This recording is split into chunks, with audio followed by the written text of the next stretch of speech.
Hello friends. Advance learning classes में आपका बहुत बहुत हार्दिक स्वागत है।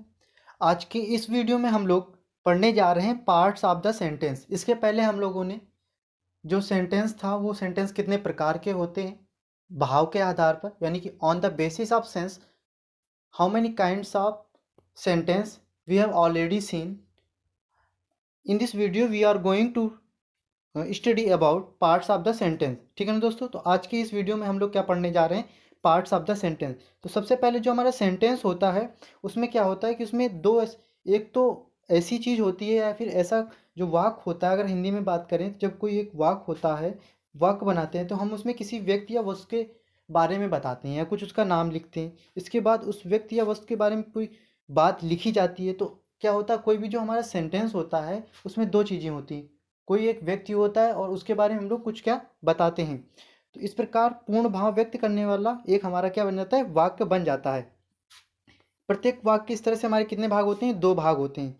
तो एक तो हमारा भाग होता है सब्जेक्ट और दूसरा हमारा भाग होता है प्रेडिकेट। अगर हिंदी में बात करें तो इसको पहले को कहते हैं सब्जेक्ट को उद्देश्य और प्रेडिकेट को कहते हैं विधेय। ठीक है ना दोस्तों, यानी कि अगर हिंदी में बात की जाए तो हमारा कोई भी सेंटेंस होता है उसमें दो चीज़ें होती हैं, या एक किसी व्यक्ति या वस्तु का नाम होगा और उसके बारे में जो कहा जाता है वो हमारा होता है प्रेडिकेट। ठीक है ना दोस्तों, तो अगर हम लोग सब्जेक्ट की परिभाषा देखें तो क्या होता है, सब्जेक्ट ये वाक्य का वह भाग होता है जिसमें किसी व्यक्ति अथवा वस्तु का नाम जिसके विषय में हम लोग कुछ कहते हैं। जैसे मनोज बॉट द बुक, तो यहाँ पर मनोज क्या हुआ, यहाँ पर सब्जेक्ट हुआ। मनोज इस वाक्य में सब्जेक्ट है। क्रिया से पहले कौन या किसे लगाकर हम लोग प्रश्न करके सब्जेक्ट का पता कर सकते हैं। क्या, अगर हम लोग कौन या किसने लगाकर क्या करें, कौन या किसने लगाकर हम लोग हमारा क्या है उस वाक्य में सब्जेक्ट ये पता कर सकते हैं। ठीक है ना दोस्तों, अब हम लोग ऑब्जेक्ट प्रेडिकेट के बारे में देखते हैं।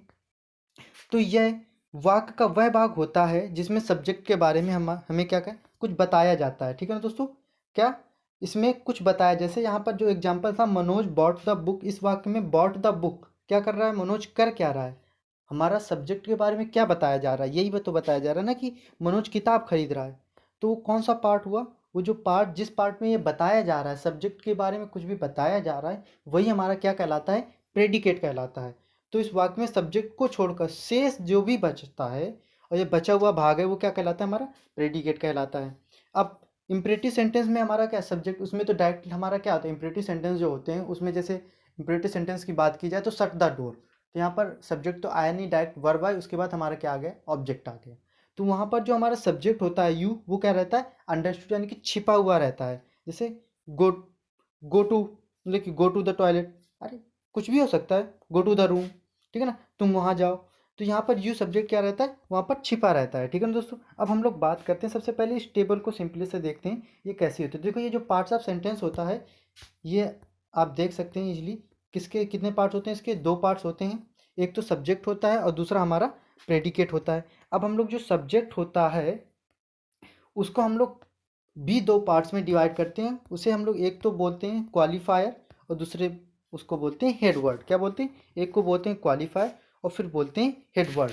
इसके बाद हम लोग प्रेडिकेट की बात की जाए तो प्रेडिकेट के हमारे कितने पार्ट्स होते हैं, प्रेडिकेट के इसी तरह हमारे तीन पार्ट्स होते हैं। एक तो वर्ब होता है, फिर ऑब्जेक्ट होता है और तीसरा होता है हमारा कॉम्प्लीमेंट। अगर वर्ब की बात की जाए तो वर्ब को भी हम लोग दो पार्ट्स में डिवाइड करते हैं, एक होती है ट्रांजिटिव वर्ब, एक होती है इनट्रांजिटिव वर्ब। उसके बाद जो हमारा ऑब्जेक्ट होता है वो भी हमारा दो पार्ट्स में डिवाइड होता है।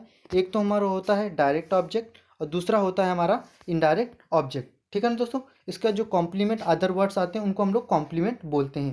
तो इस तरह से हम लोग सिंपली इस ग्राफ के थ्रू क्या कर सकते हैं, याद रख सकते हैं। अब हम लोग देखेंगे, सबसे पहले सब्जेक्ट को पढ़ेंगे, सब्जेक्ट के बारे में। तो यहाँ पर कुछ मेन पॉइंट्स हैं वो हमने लिखे हुए हैं।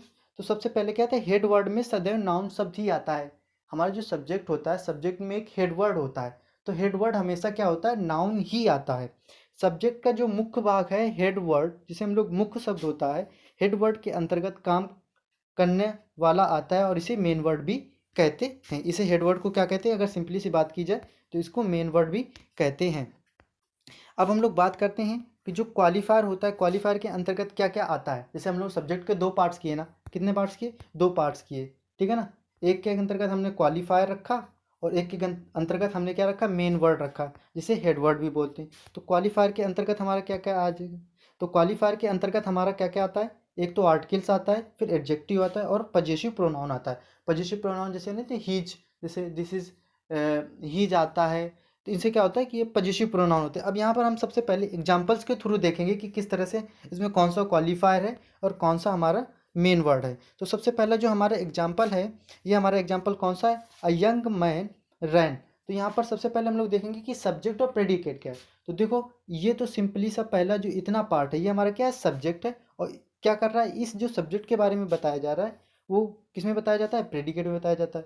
तो क्या कर रहा है, वो दौड़ रहा है, रन, तो यहाँ पर रन क्या हो गया, आपका प्रेडिकेट हो गया। फिर यहाँ पर देखो, हिज एल्डर ब्रदर लाफ्ड, तो यहाँ पर इतना, ये हिज एल्डर ब्रदर, ये क्या हुआ, सब्जेक्ट हो गया, और लाफ्ड क्या हो गया, ये हमारा प्रेडिकेट हो गया।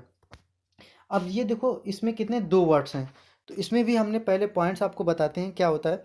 जब हेड वर्ड से पहले केवल एक शब्द हो तो उसे क्वालिफायर कहते हैं। क्या कहते हैं, क्वालिफायर कहते हैं। जैसे कि आप इस एग्जांपल में देख रहे होंगे कि यहाँ पर कितना, ये जो हेड वर्ड होता है हमारा, हेड वर्ड के पहले जो होता है उसे हम लोग क्या कहते हैं, क्वालिफायर कहते हैं। अगर केवल एक शब्द हो, ठीक है ना, जब एक शब्द, जैसे हम लोग बात करें यहाँ पर, हेडवर्ड के पहले एक शब्द हो तो उसे हम लोग क्वालिफायर कहते हैं। अगर हमारा हेडवर्ड के पहले दो शब्द हों तो एक को कहते हैं ऑब्जेक्टिव, ठीक है ना, ऑब्जेक्टिव शब्द को क्या कहते हैं, क्वालिफायर, तथा एडजेक्टिव से जो पहले होता है उसे हम लोग क्या कहते हैं, डिटरमाइनर कहते हैं। क्या कहते हैं, डिटरमाइनर कहते हैं। इसके बाद अगर उसमें तीन शब्द हों, ठीक है ना, या उससे भी ज़्यादा हों, तो उसको किस तरह से, तो उनमें आ जाता है हमारा एडजेक्टिव फ्रेज, या फिर इसे हम लोग एडजेक्टिव फ्रेजर भी बोलते हैं। जैसे इस, ये आप सेंटेंस सिंपल सा देख रहे होंगे कि my son in the Kanpur is an engineer. तो यहाँ पर सबसे पहले हम लोग देखो, एक जो सिंपल सा तरीका है, हम लोगों को सबसे पहले हम लोग क्या करेंगे, सब्जेक्ट में इसमें मेन वर्ड आपको फाइंड आउट करो, यानी कि मेन छाटो। तो सबसे पहले हमारा सन क्या है, सन आपका सिंपल सा क्या है, मेन वर्ड है। अब मेन वर्ड के पहले ही हमेशा क्या होता है, हमेशा क्वालिफायर और डिटरमाइनर होता है। तो इसके जस्ट पहले क्या होगा, हमारा क्वालिफायर होगा, फिर क्या होगा, डिटरमाइनर होगा। तो आपका यंगर और माई हो गया। इसके बाद हमेशा जो मेन वर्ड होता है, मेन वर्ड के बाद ही हमेशा क्या आता है, एडजेक्टिव फ्रेजल आता है। तो इन कानपुर हमारा क्या है, एडजेक्टिव फ्रेजल हो गया। और इज एन इंजीनियर, ये हमारा पूरा प्रेडिकेट बन जाता है। तो जब हम लोग प्रेडिकेट के पार्ट में जाएंगे तो वहाँ अच्छे से उसको भी पढ़ेंगे, ठीक है ना। जैसे यहाँ पर देखो, द ब्लाइंड मैन, ठीक है ना, with a stick is very poor. तो यहाँ पर देखो, मैन सबसे पहले हेडवर्ड हमारा क्या है, मैन है। इसके बाद का जो होगा वो हमारा सारा का सारा एडजेक्टिव फ्रेज होगा। इसके बाद क्या होगा, ये इसके पहले हमारा क्वालिफायर और डिटरमाइनर, ये हुआ। इसके बाद अब हम लोग पॉइंट्स देख लेते हैं कुछ।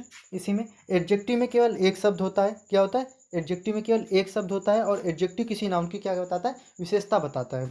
डिटरमाइनर तथा एडजेक्टिव वाक्य के हेडवर्ड से पहले लिखे जाते हैं, ठीक है ना दोस्तों। ये मैंने पहले ही बताया कि जो क्वालिफायर, जिसे हम लोग क्वालिफायर भी कहते हैं, ठीक है ना दोस्तों। तो क्वालिफायर और डिटरमाइनर, या क्वालिफायर, डिटरमाइनर, एडजेक्टिव, ये हमेशा कैसे आते हैं, हेडवर्ड के पहले आते हैं। और एडजेक्टिव फ्रेज उस नाउन्स के पश्चात लिखा जाता है, जिसकी हम लोग क्या करते हैं, व्याख्या करते हैं। जैसे कि आप लोग इस एग्जाम्पल में ही देख रहे हैं। तो यहाँ पर क्या हुआ, ये देखो, ये क्वालिफायर, डिटरमाइनर, मेन वर्ड, और ये देखो, ये जो बाद वाला है, ये हमारा क्या हुआ, एडजेक्टिव फ्रेज हो है, ठीक है ना दोस्तों। सो थैंक यू दोस्तों। अगर ये वीडियो आपको अच्छा लगे तो प्लीज़ हमारे चैनल को सब्सक्राइब कीजिए। हम आपको हाई स्कूल की इंग्लिश बहुत ही अच्छे से पढ़ाएंगे और ट्रिकी तरीके से बताएंगे। अगर आपको कोई भी प्रॉब्लम हो तो आप नीचे कमेंट्स करके बता सकते हैं। और हमारे चैनल को ज़्यादा से ज़्यादा लोगों तक शेयर कीजिए। सो थैंक यू दोस्तों।